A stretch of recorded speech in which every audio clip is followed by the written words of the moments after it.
بسم الله والصلاة والسلام على رسول الله. السلام عليكم أخواتي الغاليات، نرحب بكم على قناتي وقناتكم مطبخ بناتي حياتي. إن شاء الله تكونوا بخير وبأحسن الأحوال.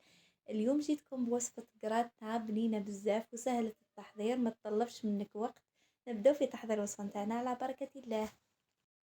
نحتاجو في تحضير الوصفة نتاعنا نصف صدر دجاج مقطع قطع صغيرة،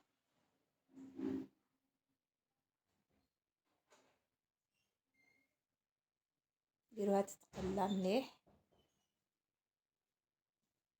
نضيف لها حبة بصل مقطعة قطع صغيرة، خليهم يتقلاو مليح مع بعضهم.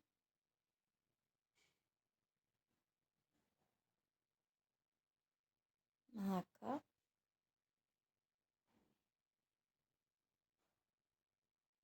نضيف لها حبة فلفل حلو قطع صغيرة، فلفل أخضر، وحبة فلفل حلو أحمر قطع صغيرة.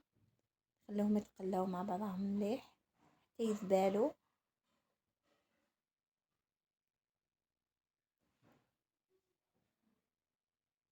هكذا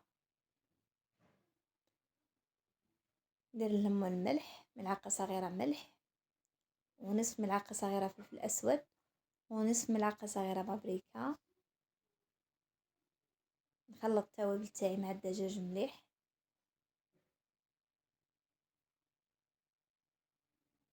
هكا ونخليه يتقلى حتى يذبال مليح معايا الدجاج تاعي. هكذا عندي 4 حبات بطاطا قطعتهم بهذا الشكل، نقليهم. هنايا نتيا الكميه، ديري الكميه اللي تكفيك وتكفي العائله تاعك.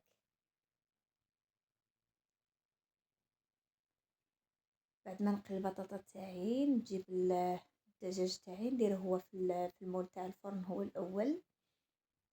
هكا ندير له فخوماج رابي من فوق.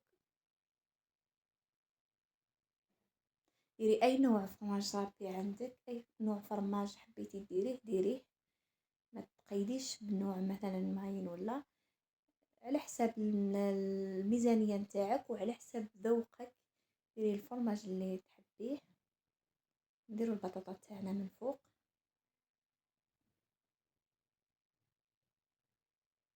هكا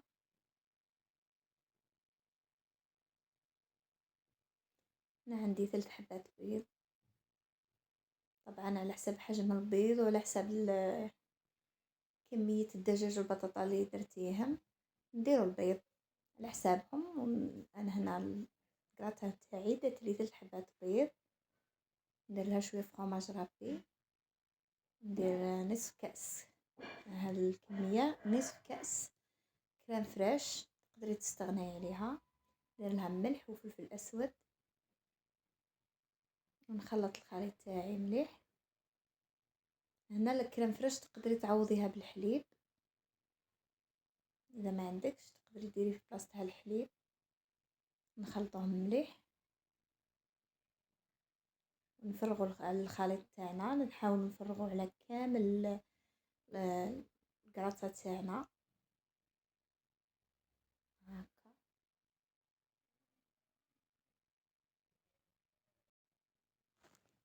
حاولي تدخلي الخليط نتاعك داخل الكراسة باه تحكم لك الكراسة تاعك. ونديرو فرماج رابي من فوق، اي نوع فرماج عندك ديريه، شيدار، موتزاريلا، اللي خاص بالبيتزا على حسب ميزانيتك اختي ديري. ما تقيديش باي نوع فرماج عندك، شي لازم فرماج غالي ولا انك ما ديريش كراتا، ولا لا، ديري اي فرماج حبيتيه واي ذوق تحبيه ديريه. وندخلوها الفرن يكون مسخن على درجة حرارة 190 درجة لمدة 20 إلى 30 دقيقة ونخرجوها. هذه هي الكراتا تاعي بعد ما طابت، جات ما شاء الله مشمخة وبنينة ما شاء الله، ماهيش ناشفة، جات روعة. ان شاء الله يا ربي تجربوها وتعجبكم. واذا عجبكم الفيديو تاعي خليوا لي جيم كومنتير واشتركوا في القناة وفعلوا زر الجرس باه يلحقكم جديد تاعي وانا ما بقى لي غير نقولكم الى اللقاء في فيديو اخر ان شاء الله. مع السلامة.